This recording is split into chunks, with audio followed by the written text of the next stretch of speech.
Hello, everybody. Mark McRae here. Today we're going to be talking about the basics of UVing. So I modeled this fairly simple object, but I wanted a couple small little complexities to it. I didn't want to just unfold a basic primitive.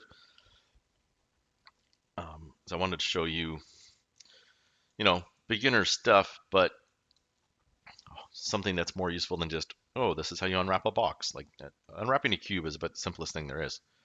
Um, and it's not too often that you're going to have to be doing just a cube. You're going to be unwrapping objects with a bit more complexity to it. So the basics here are that you want nice, clean topology and a nice, even textures across that topology. So the checker box that we get here in Maya will help you see whether or not the UVs that you have. So we'll just do it. I'm not sure what's non-manifold in there. Everything should be perfect. I obviously missed something. But you can see we've got some brutal stretching in many areas on this with the default cuts that are in the mesh. We want nice, even cuts. We want our checkerboard to be perfectly square everywhere. We want it to be the same size checkers everywhere across it. And that's how you'll know that you have no UV distortion. So to get that, let's turn this off. And let's just open up our cutting tool, unfold, and arrange and layout. Now you may not have the UV toolkit on the side. I imagine you wouldn't unless you've purposely done that. Um, the UV toolkit should open up when you open up the UV editor. Um, I keep the UV editor able to just quickly tap and open, as well as my UV toolkit on the side. Obviously you can set up Maya any way that you like. It's completely customizable. Um, that's maybe another video that I should do, is to show people how they can customize their Maya. So many different things to go over. This program does so much. But for now, so we want to sew our tools together. And if you're in the UV editor window, you also have the cut and sew there. And you've got, if you shift right click on your UV shell, you get tons of UV options. If you right click, you get all your options as well. So let's just grab all the faces, hit sew. So it's going to be, nothing is cut yet. And I want to put cuts. First of all, you never want to put cuts on where you want soft edges to show. So if I wanted this to be, a nice smooth transition, soften these edges up, I don't want to put cuts in here. If you're going to put cuts along non-hard edges, you want them to be hidden away. So like that's oh, let's get out of that tool. So that's a good spot for a hidden away cut. But let's start cutting out the cylinder from our cube.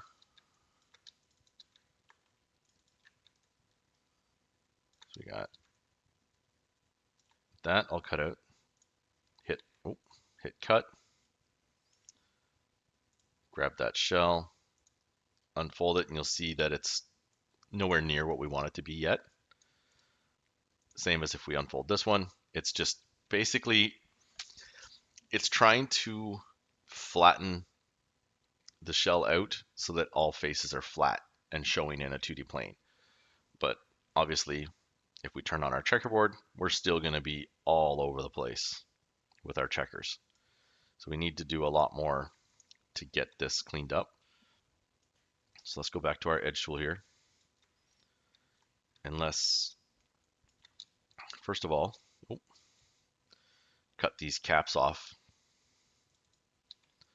Then we're also going to put a cut here and here so that that cylinder is cut. So we'll hit our cut, go back to our UV shell, and if we unfold this, we get a nice, clean, gridded out unfold. Now these will look somewhat okay unfolded, but they are still a little off, and if we turn on our checkerboard, you can, it's actually tough to tell here whether or not they're off. So another very good way to know if your UV tools, your UVs are a little distorted, is you can go under View and turn on your UV distortion, and you can see I've got coloration in all the places where the UV is being stretched and distorted. So I want to get rid of that issue. So to do that, first of all, I'm going to do a cut there, and then there,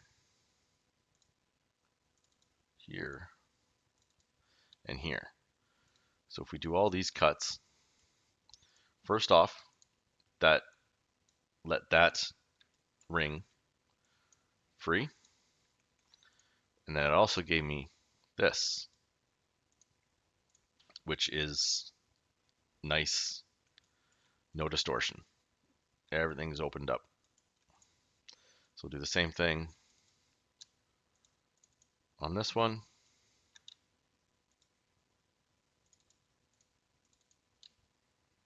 Cut, unfold those shells, and there we are. Those are all good to go. So now we've got our cube that is still very distorted. So cube's pretty straightforward. These are all hard edges, so we can just put cuts along all the edges. Now, there are times where you want to keep this cube together and not have it unwrap. Oh. Exactly like this.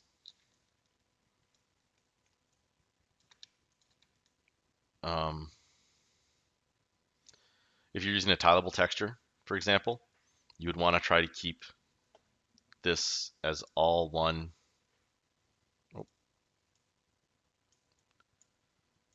All one shell. But in most cases, you're probably fine to just have it out.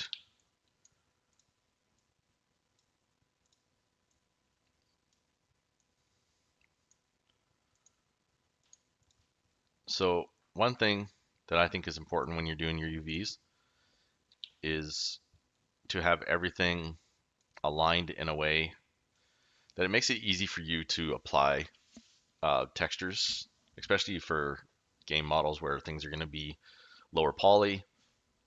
Like say if this was my low poly game model and then I was going to create a high poly to bake down details onto this. Say for example, I wanted to put a vent here in the front purely with hard surface modeling, or hard surface normals, I should say. I want to be able to just draw straight across. Whereas if I've got, one shell like this and one like this, then I'm going this way, especially confusing if your shell is a very simple square like this, where it's like, okay, which way is up? So I like to just make sure that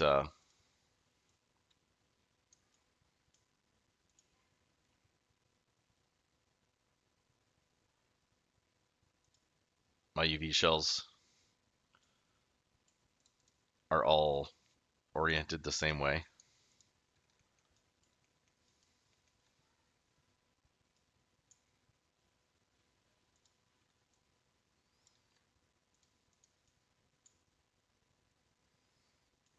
So let's get this rotated around.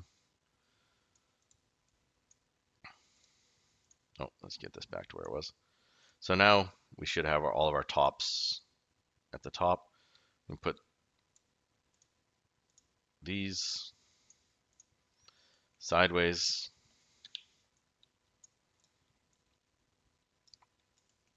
And then you can start laying it into this space. Now the quick, easy way to lay it out in space is to open up your layout options, set your settings. Now these are the settings that I typically will use. I'll make small adjustments depending on what I need. So packing resolution, I've got it set for a 2K texture. I currently have stack similar turned on, which will place like objects on top of each other. So that is great if they're going to have the exact same texture on them. If I was, for example, going to make this look like it was kind of old and rusted, I would want to keep these shells separate rather than stacked so that I can have unique details on that edge wear.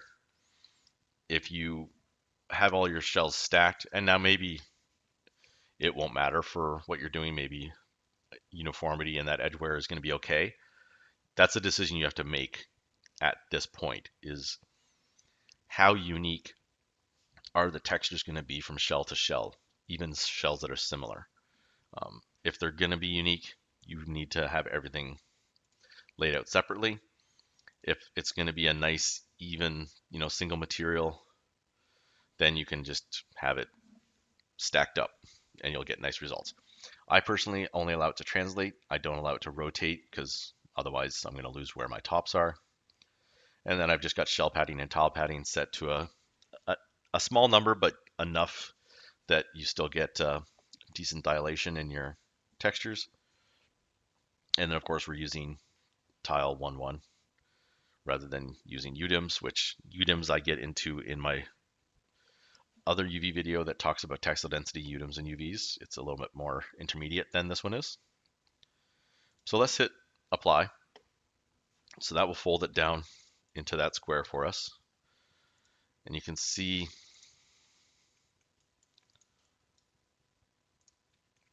everything is now, let's turn off UV distortion, turn on checkerboard. Everything is now very nicely squared out. There's no distortion anywhere. It's all very clean. Same size squares, nothing is stretched. And then the last thing that I would suggest doing is just organizing this a bit. I like to keep shells that are similar to each other in texture in the same area. Always a good idea.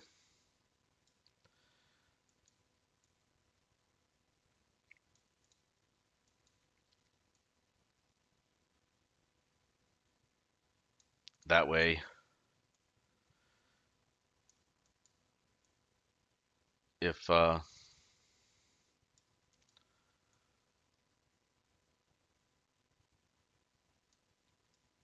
especially if you're hand painting,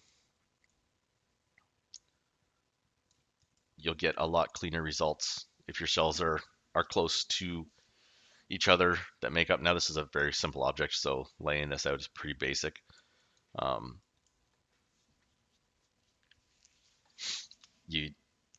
As your object gets more and more complicated, it's going to be harder and harder to lay it out. But typically what I would do is I would grab islands that are similar materials. So say I was going to do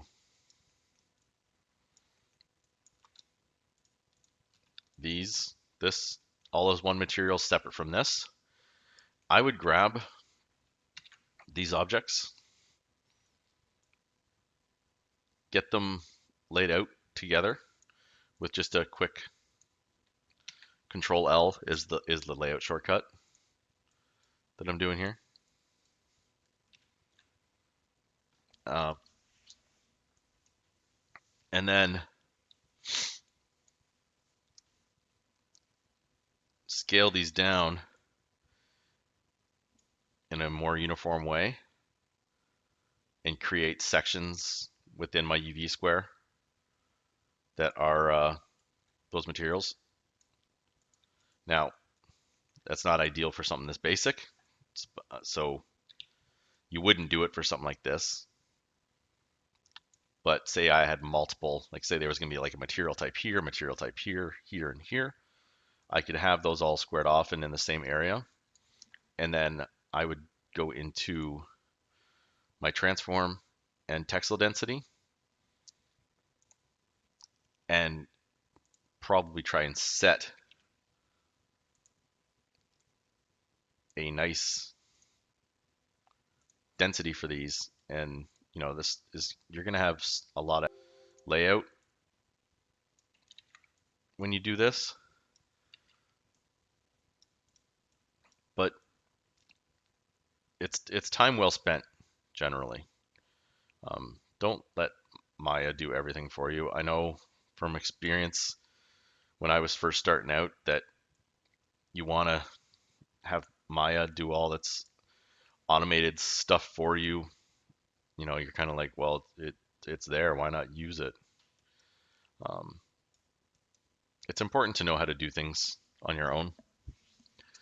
We can definitely go into a higher textile density with this, but let's just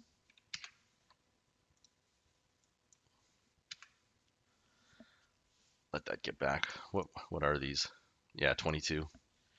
Um, so take the time to make sure that your UVs are nice and clean, that they make sense for you, because as I've said a couple times in this video and my other UV video, your UVs are the first step of your texturing process. If you want nice, clean, good looking textures, you want nice, clean, good looking UVs. It's very difficult to have one without the other.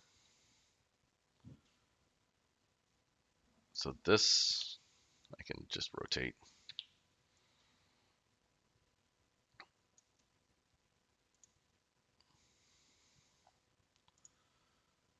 And put this over here.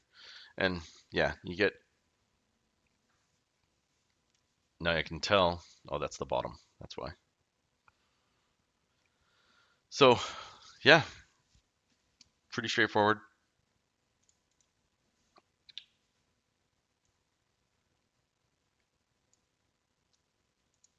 Like I said, good UVs are very important. Now, actually, one other thing before I go is if you're making a low poly like this, good idea to do your UVs while it is at its absolute lowest poly. Now, say I did want to put a sculpt and bake down a sculpt on this with some edge wear and stuff like that. I do want to have a bit of a bevel to my edges. So I'm just going to quickly do a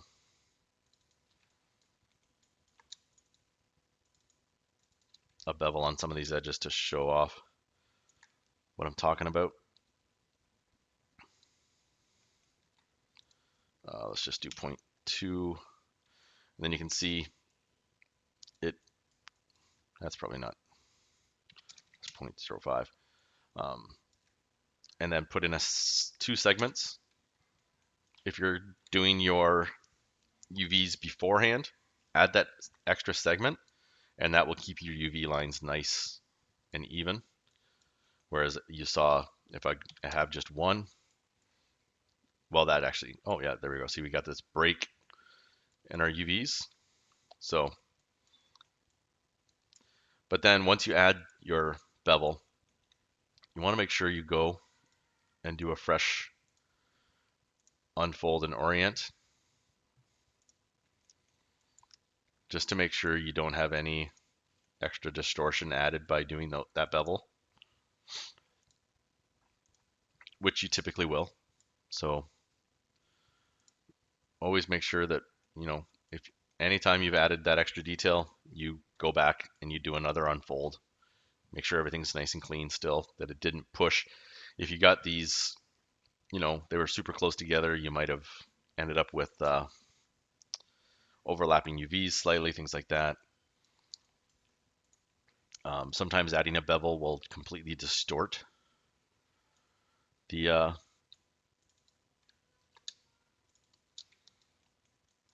UV island on you. We do this here. Let's do a 0.3, 2 segments. So if we do that, this actually shouldn't affect this shell really. Yeah.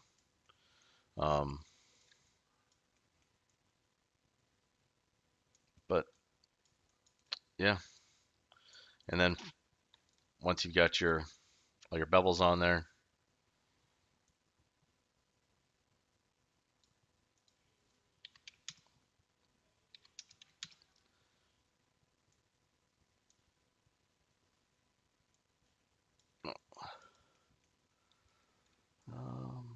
yeah, let's put.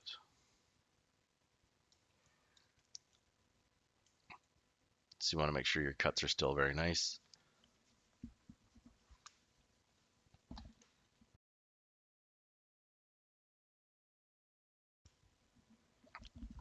And then, yeah. And then you got a nicely UV'd out object. You got your bevels in after the fact so that, you're going to get a cleaner bake, a little bit cleaner high poly. Now, personally, for my own workflow, I would save out the completely low that I did. Just gonna, oh,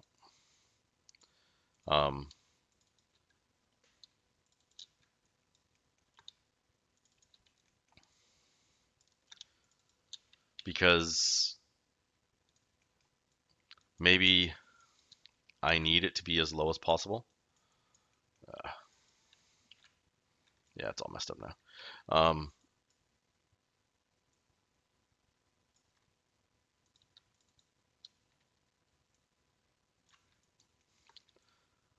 And sometimes what I'll do is I will use the beveled poly as kind of a bridge object for my normals to get a little bit nicer bake, and then apply the normals that were baked down to the beveled object onto the low.